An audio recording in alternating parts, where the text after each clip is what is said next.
moving on to a new section that is going to mix a little bit what we saw in the previous section.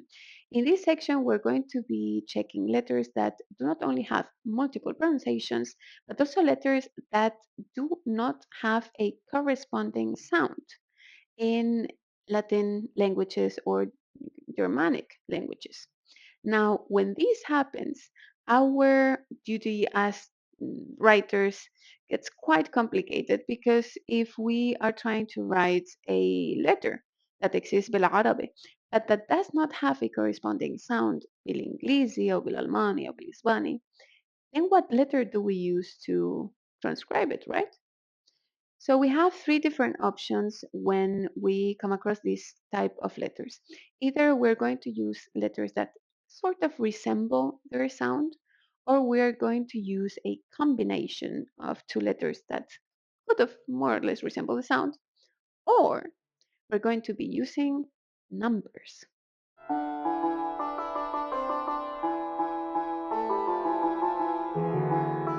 The first letter that we have in this section is the letter th, th, ثلاثة. That is transcribed as a th. This letter doesn't have that of a complicated sound, right? Th. But where is the complication in this letter? That it can actually be pronounced differently depending on the speaker and the word. So the original sound of this letter is th. Therefore, we can transcribe it like this. But some speakers will pronounce it as a t or as an s, depending on the word. Usually, Arabs that pronounce it like a th pronounce it like a th for everything, and Arabs that pronounce it as a t or as an s, they pronounce it as a t or as a s. Tamam?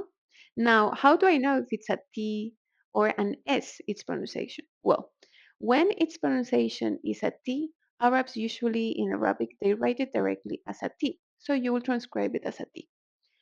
When its pronunciation is a sa, Arabs usually write it as a tha. Tamam?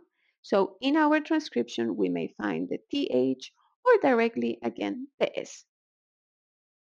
For instance, we have the number thalatha that some Arabs would pronounce tlete. And we also have the word mathalan that some Arabs would pronounce masalan. Same letter, two different types of alternative pronunciations to the original pronunciation. Another letter that has the same problematic as the letter tha is the letter dal. The, ustad. The letter the produces a sort of similar sound to the letter z. We saw the letter z was like the sound bees produce when they fly, z. While the letter dal produces the same sound as flies when they fly, z. Now, this letter is quite annoying because it's very hard to pronounce, the ustad. And hamdullah, there are going to be many Arabs that are not going to pronounce it like this. So the same that it happened with the letter tha, that can be pronounced as a tha or as a t or an s, depending on the word. The letter the can be pronounced as a the or as a d or a z, depending on the accent, not the word. So there would be people saying ustad, ustad, وكمان أستاذ أو استاذ. Then we have a letter that is very representative of العربي, and it's the letter عين. ع ع عربي. The letter عين is like an A, like an A, but like a strong A, like the A of a smoker. A, A. This letter can be pronounced stronger or more softer. Yeah, stronger or softer depending on the speaker. So you may hear Arabe or you may hear Arabe. People may pronounce it differently depending on the region, but in degree of hardness and softness. تمام. Now what's the problem with this letter? The letter عين is non-existent بالإنجليزي بالإسباني بالإيطالي بالفرنسي, right? There is no letter. Now, so what does this letter look like? It looks like a 3, and therefore we're going to transcribe it most of the times as a 3. You may also see it as an A, tamam, or most of the times, again, you will see it represented in Latin letters as a 3, árabe. Another letter that also does not have a corresponding sound, بالإنجليزي, and is also transcribed using a number, is this letter here. Now, can you guess which number we're going to use to transcribe it? So the Ain was a 3, and this one is going to be a 7. What's the sound the number 7 produces? Well, the letter 7 is the letter Ha. Now, it's not like the other Ha that we saw that is written like a normal H. This Ha is a strong Ha. For you to remember the sound of this, when you see the 7 transcribed, I want you to think about the scar of Harry Potter. Why? Because this ha is the same ha that Harry Potter uses when speaking with snakes. Is this creepy tamam? And this ha is the ha that we find in the word habibi. Mesha is not habibi, habibi. It's a deep Harry Pottery ha, habibi. Tamam? So we have the ain, a 3, the ha, a 7. And now we're going to see our last number. Our last number represents this letter here. This is the letter Qaf. The letter Qaf is the letter of Al Quran. It's a strong Qa. And usually we're going to transcribe it as a Q. Qa. Tamam? Now the letter Qaf, not only can it also be transcribed as a number, it can be transcribed as a number because it's also one of those letters that has multiple pronunciations depending on the mantiqa and the speaker and even the religion of the speaker. Now the letter Qaf is originally pronounced as a Qa. For example, in the word haqiqi, bas. Some areas are going to pronounce it as a G, and therefore you can also transcribe it as a G, hagigi. And other areas are going to transcribe it as a tu.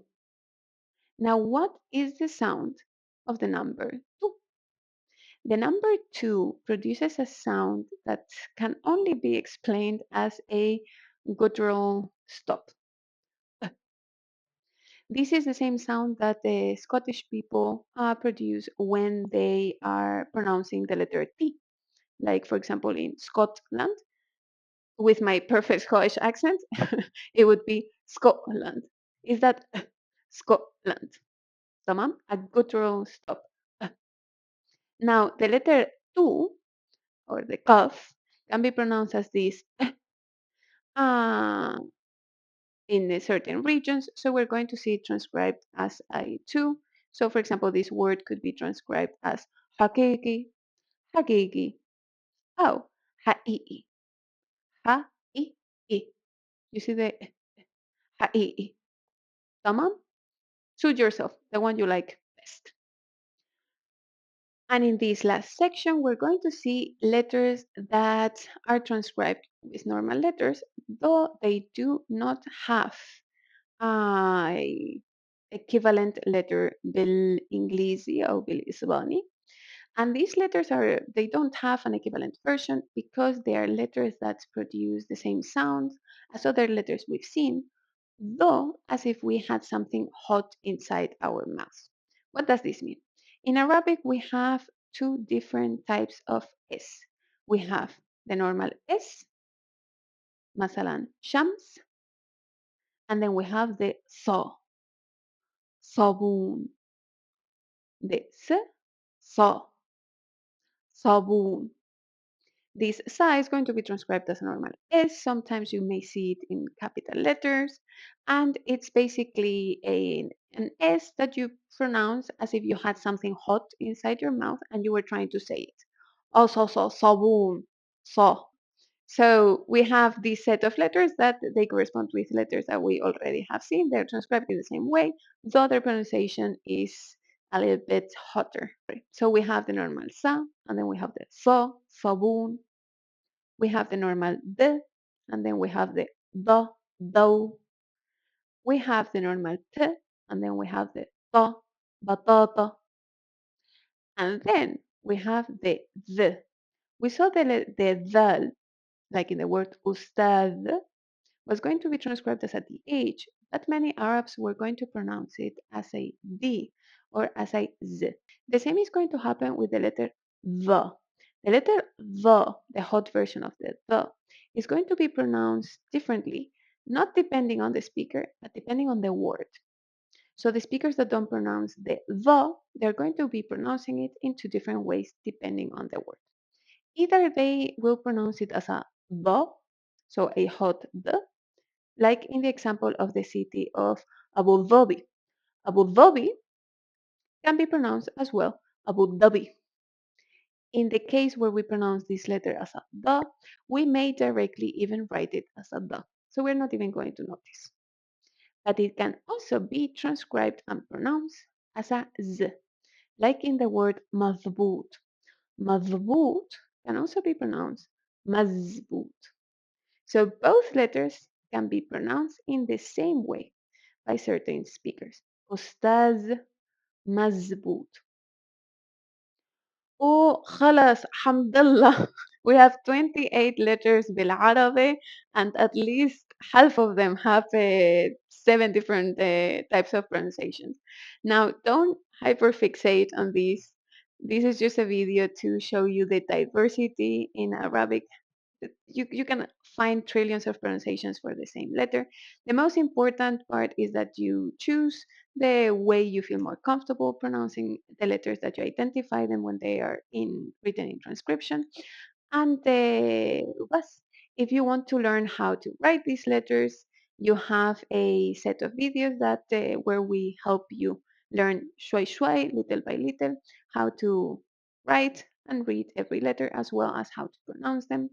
This video is just a fast introduction, so you can follow our videos reading from the transcription. But you can also follow the set of videos where we teach you how to read and write, and take your time. Shway shway. I hope you enjoyed the class, and I hope I didn't give you a headache. شكرا كتير و يلا باي.